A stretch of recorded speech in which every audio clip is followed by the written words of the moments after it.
إلا ما علمتنا إنك أنت العليم الحكيم. كتاب ما المقالات في المقولات، شرح عبد الكريم المدرسة ملك. إجا أمش سريد أنا أخوينا مامي القسم الثاني جود أخوينا نوصل تذكر رقم چنده؟ رقم سيدا صدو يعني سيو سيل قولي كتابة سيو چار بكر صحيفة سيو چار قولي كتابة ها تمام. القسم الثاني النص المحقق، يعني قسم بحثة في شارحيتك مقدمة الرسالة. بسم الله الرحمن الرحيم. وبه نستعين في المقولات، يعني قصد جي قوتية في المقولات مين؟ في المقالات. في المقالات يا مقولات جا قوليتي ها سيدا بني. إن كلمة مقولات اشتقت من مصدر القول، وهي ترجمة للكلمة اليونانية الكاتيجوريا، ومعنى العلاقة. مقولات راسته خبرت أبتا في المقالات راسته نانا. وبه نستعين في المقالات. متى ذكر حرف الجر والمجرور لابد من متعلق. وقت حرف الجر وجر ومجرور ولا ذكر كيش ولا غير متعلق يابا. وفي لابد من متعلق. تمام. وفي أكثر الأحوال يكون المتعلق سابقا على الجار والمجرور، يعني قال ده متعلق جار ومجرور بري واضح، سواء كان المتعلق فعلا أو شبهه أو معناه. فرقنا شوف يرحته. والمتعلق هنا نستعينه إراسته، وتقدم عليه الجار ليفيد الحصر. جار شو بريواتيه وبه نستعينه يجب إفادة حصر، أي لا تستعينوا. وتقدم عليه الجر قلت يا نجر قلت يعني جار ومجرور مقصود بأوا جار ومجرور ليفيد الحصر. أي لا تستعينوا بخيره من المعبودات الباطلة. يعني أي لا نستعين به نستعين diyorsun ya. أي لا نستعين بغيره من المعبودات الباطلة. demek أو تي yanlış نظام تي demek ki نون نوصل تي yanlış yani kıramak yanlış نعم. أي لا نستعين بغيره من المعبودات الباطلة أو أي ذات آخر كاللات والعزى. أي لا نستعين بغيره من المعبودات يا لا نستعين بغيره من أي ذات آخر. أما شدبه برابر بله تمام إلهي باطل. هذه البسملة مفتاح لأي عمل يقوم به الإنسان تعريفا أو غيره. يعني بسملة مفتاحة أن اختار هر عمل خيرية جي إنسان را خذي بلا تعريفها تشتكي بك خذي بلا كتاب كي شيء نام بخوب رضا فرقتن، فيجب تقدمه على العمل تبركا واستعانة بها. تعمل لأي عمل يقوم به الإنسان تمام تعريفا أو تعريضا ولا تعريفا. أنا مثلا فرد تعريفا أو غيره يعني فيجب تقدمها على العمل تبركا واستعانة بها. جراء بري ولا لقول النبي صلى الله عليه وسلم كل أمر ذي بال بدأ فيه بسم الله فهو أبتر. لا يبدأ فيه بسم الله. لا يبدأ فيه بسم الله فهو أبتر. كل أمرك كخوي شأن به أمرك بقيمة به كل نب نافي خدا ولا دس بكرن بركتاوي قطة. مثل هذا الحديث ذكر الحمدلة يا ذكر الحمدلة وكذا حديث الحق حمدلة ده شيء أيضا فإذا التعارض عندي أمر دس بكي جانب كان أبدا فوته. وقد أجيب عن ذلك في حاشية الخيالية على شرح العقاد التفتزاني. جواب دانا قلت شو؟ لأن التقدم البسملة حقيقي. وقد أجيب عن ذلك في حاشية الخيالي أجيب لأن التقدم في البسملة حقيقي. تمام. يعني التقدم على كل شيء يعني التقدم على كل شيء. تمام. يعني على المقدمة ومحتوى الكتاب، يعني تقدمك حقيقي جراية وأما تقدم الحمدلة فهي بالنسبة إلى محتوى الكتاب. تقدم على المقدمة التي باجيجي ومحتوى الكتاب يصير كتابه. إيه لسه هرتشتي أما بسملة لسه هرتشتي. وأما أما حمدلة وأما تقدم الحمدلة فهو بالنسبة إلى محتوى الكتاب أو يعني تقدمه ويصير محتوى كتاب الثانية. فاندفعت بالنسبة بسم الله بسم الله يشمله. تمام. فاندفع الاعتراض وذكر الله تعالى لأنه المستجمع لجميع صفات كمالاته. يس أسماء خدي بسم الله قلت اسمها بسم الرحمن بسمك كيدنا قلت يا خدا يعني الله تمام أوصاف خداش بركض أي كمال خدا دقيقة وهو يشمل جميع صفات الله تعالى. تمام. شمدي الله بمعنى معبودة. بشتكم معبودة عبادة جيرة خاصة بعبادتها عبادة أنا صغيرة لايقة وحالة ديما دهات تشويه ديما مزناتي كبرياء قدرات عظمات رزق هرتش ديما كات دبني معبوديته ليه أصلا بندر حتى ثم اختص بالذكر من بين صفاته الرحمن والرحيم. أعطي خاص كده الرحمن والرحيم شمالنا وصفاته إذا بيدا بسم الله الرحمن الرحيم قلتيها ليشعر بأن أهم صفاته هو الرحمة. رحمته أن إلى صفته خدا بإقامة السماوات والأرض يعني برحمته آسمان وأرض قائم بنا. وهاتان الصفتان تفيدان المبالغة أباناجي يعني شبونا مبالغين يعني زيادة رحمن ورحيم لأنه من الصفات إذا مساعدها بتلفون كيا الجواب يبدن اللي بيها تمام هادي مال ظلم ثم ما قلتش وهاتان الصفتان تفيدان المبالغة. المبالغة تشكي صفة المشبهة لأنه من الصفات المشبهة صفة المشبهة شخور معنى وان يا ثبوت دوام يا مبالغة لأنها من الصفات المشبهة بالفعل التي تدل على الثبوت والدوام. تمام. لذلك تقول فلان رحيما لأن صفته غير ثابتة اسم فاعل به مثل ما تقول الرحمن أو الرحمن صفة الله بصفة المشبهة تعبير دي مخلوق باسم فاعل اسم كي أو ترى الدوام تنه إيه خد الدوام لأن صفته غير زائلة أبي خدا لا زائلة لما تب رحمن إفادة دي صفة مشبه. فعلم فعلم المقولات علم يبحث فيه عن الأجناس العالية للممكنات الموجودة. علم المقولات علمك يا كنت بحث كرنتي دا جنس عالي جنس عالي يعني مثلا وتي جنس بنيوان هنا جنس عالي ده مقولات ده بحث جنس عالي كه مثلا مثلا تعبير كي ورنك كي بيجن دنجم تته كلامك أم بيجن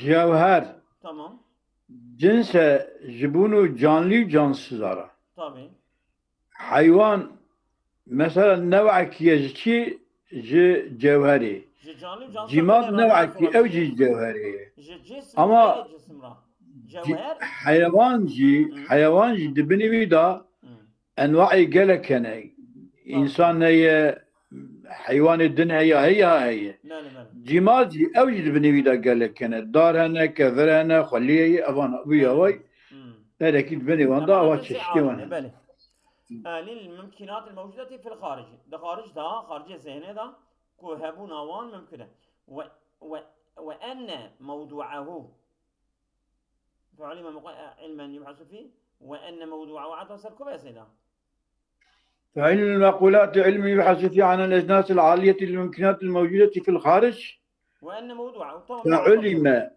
فعلم وأن موضوعه الممكنات الموجودة يعني موضوع في علم في مقولاته في علم هاني ممكنات موجودة من حيث كونها جوهرا أو عرضا كما أو كيفا عندي كاتشت بقى وانا يك جي بعث بك من الحمد لله الحكيم شيء مساعدة أقول فيه منزل. فعلم المقولات علم يبحث فيه عن الأجناس العالية تمام للممكنات الموجودة في الخارج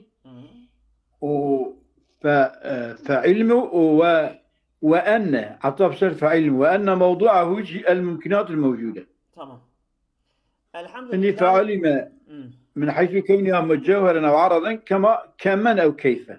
تمام الظلام. الحمد لله الحكيم المنان.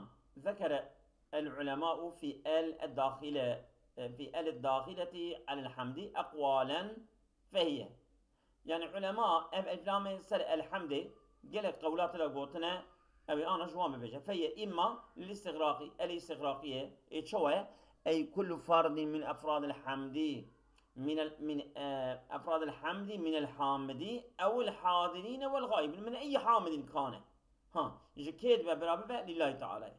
أبي الفلام استغراقينا يعني تمام حمدا مستغرقة تمام دخول دقنا لأن الله تعالى وحده يستحق الحمد لا غيره.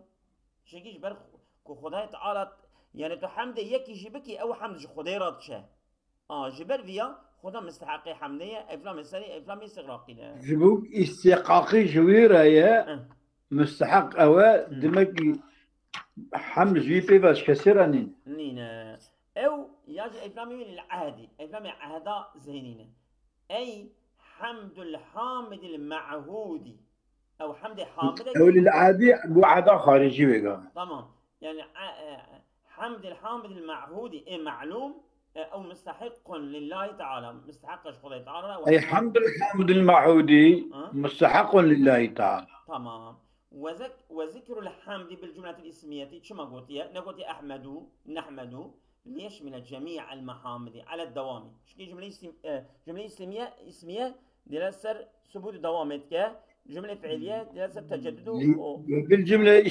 ليشمل جميع المحامد على الدوام. شمكي فعل با فعلوية با فعل بلي وهي جميع ناكبة بري. تمام إجا باسمي أنا ليشمل جميع الحمد إجا جبوك اسمي دي على الدوامية شمكي فعل حدوث زواله إجا من أي مصدر كان يعني شكيا حامد شيء ببه صادر ببه ويقاضي شمكي تركه فعليه تركه فعليه بلا انقطاع تركه فعليه يعني أو يجي كنت إجا من أي مصدر كان بلا انقطاعين بانقطاع يعني ثلاثي çünkü ismi de dese sübutu devam et. Beli zamana bağlı kalmak sözüm kötü bir şey. İzde kâle eğer bu kota Ahmedullah Teala fela yufidu hada şumule. Ahmedullah Teala.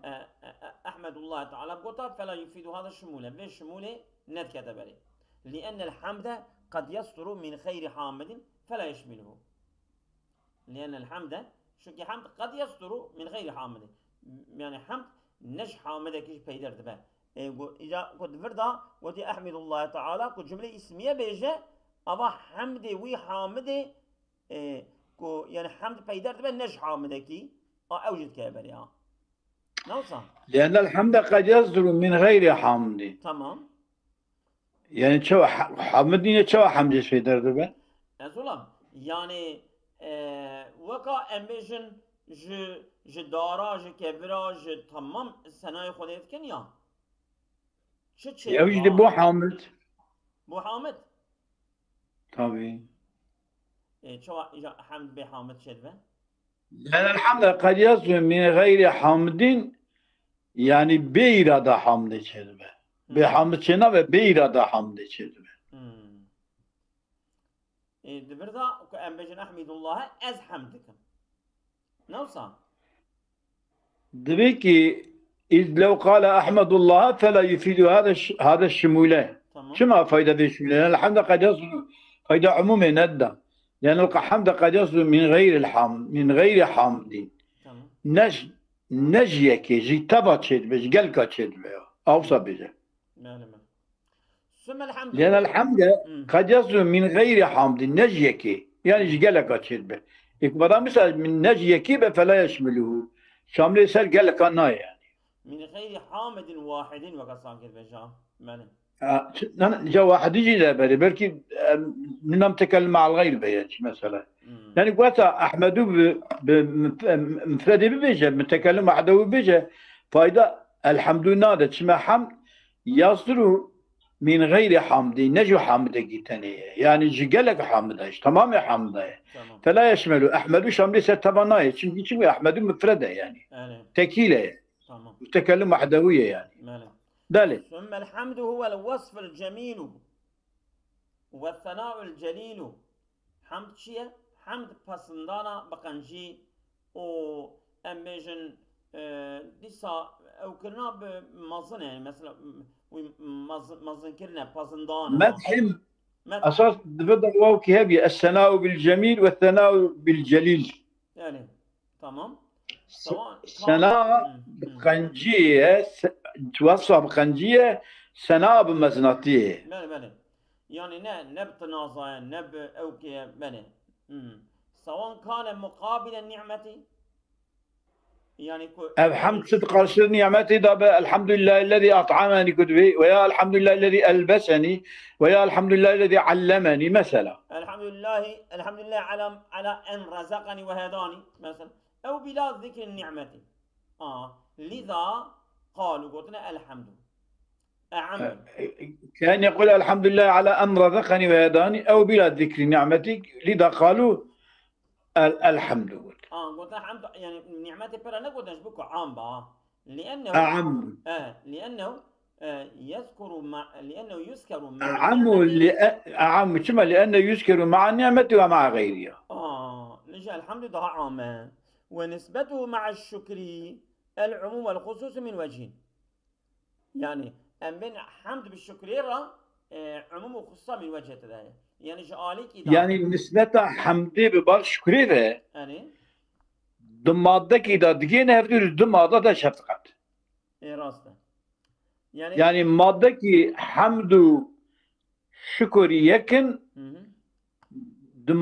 دمادك إذا مثلا حمد وصف زمانه الشكر فعل كذا بلي وصف فعل أبا الشكر عامة أما دمادة حمد ذاك عامة حمد بعد مقابل نعمته وغير نعمته ده أما الشكر إلى خالصين نعمته ده يعني راست تمام أظن قد يجي أوقات بني دبيجة شغل بني حاشك عيني وتشتت دبيجة وبله وهو الذي يرد مع النعمة فقط الشكر أبيكو بنعمة تنرته ومع غيرها حمد وهو الذي يرد مع النعمة فقط وهو الشكر الذي يرد مع النعمة فقط ومع خيرها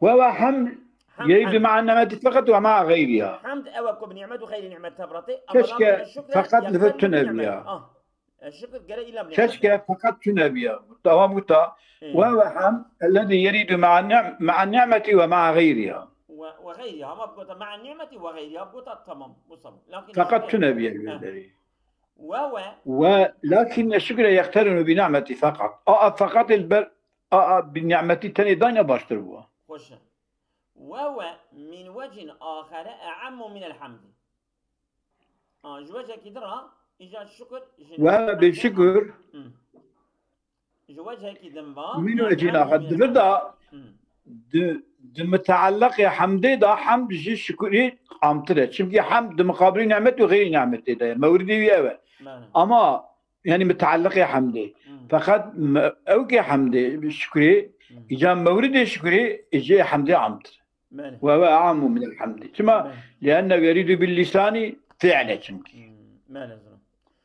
كما تقول الحمد لله على توفيقه وبالعمل وبالعمل كأن تؤدي ما يجب عليك بشمال قواك فيما خلق له مثل استعمال العين للنظر العدالة وتحقيق الحقائق مثل استعمال العين للنظر العدالة مالا يعني مثلا عدالة تقوى تمام قوى يخو ده عدالة صرفي يا تشعب يخو ده يقتنع عدالة ده مثلا ده بيجي كرنا جرشك هذا ده تصرفك عملي ده بما أعطيت في الميراث نوصى مثل بشمال قواك فيما خلق له مثل شمال العين لنظر العدالة وتحقيق الحقائق والتصرف العلمي بما أعطيت في الميراث. علمية يا عملية.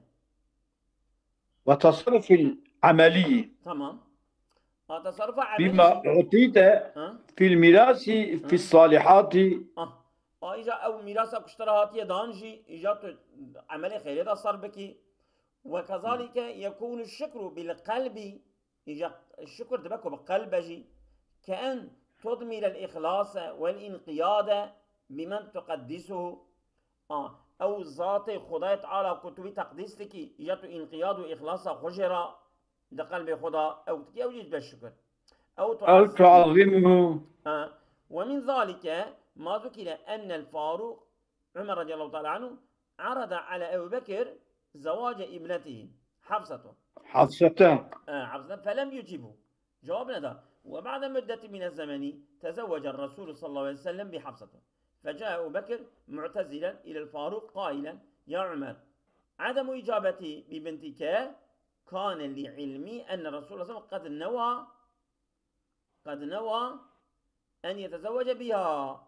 إخلاصا يعني أبو بكر ده نشاندان يعني من ظانبك أي بيغمبر صلى الله عليه وسلم نيته ويا بيراب زوجة لو ما من جوابات ندا، لذلك لم أجيب دعوتك لكنني لم أجيب دعوتك من جواب دعوتك ندا، لكنني لم أظهر سر رسول الله صلى الله عليه وسلم من سر بيغمبر صلى الله عليه وسلم ظاهر نكير. فهذا الشكر شكر قلبي، يعني شكر أبو بكر لقرشي بيغمبر صلى الله عليه وسلم. إذن الشكر أعم من الحمد موردا، يعني دبكو لقارشي يعني شكرك في الشكر أعم من الحمد موردا جهة ورودا حمدي وشكر هذا يعني ورودا حمدي بلسانه زمانه أبا شكري زمان وفعل تبع. مثلا يك جودا تتجمل رادبي أبيانك تعظيم ويننا شكري بيه أبانك قولنا يعني زماننا وسطنا بها موردين لأنه يكون لثلاثة مصادر. يعني جبوي سي قايناها نوصى. طبعا كما قال الشاعر أفادتكم النعماء مني ثلاثة يدي واللسان والضمير المحجبة. أفادتكم النعماء مني نعمتي جمع فايدة وداية ثلاثة سي نعمة فايدة ودانا. أولا نعمتها يدي دسم الخزمة وكرية ولساني زمان من مدحي وداية والضمير المحجبة أو ضمير قباليجي أو يعني كاجي تعظيمها وتدام إجاب إخلاص كري إخلاص وجهك. وقد قيل أما دفردا أفادتكم النعماء مني صلاة يدي ولساني والضمير المحجبة أبيات شيء أبياني كا شكر يعني أبيات شكر يعني شكرا أبي أوكبه أبي حمدي به صادجة وصفه. وقد قيل الحمد أعم موردا والشكر أعم متعلقا. إنكاش قلت يا حمد طبعا مورد ولا لقطاع عامة، أما الشكر مورد حمدي عامة چمكي قرشي نعمت به چنال قرشي نعمت به الشكري أعم چمكي شكر فعله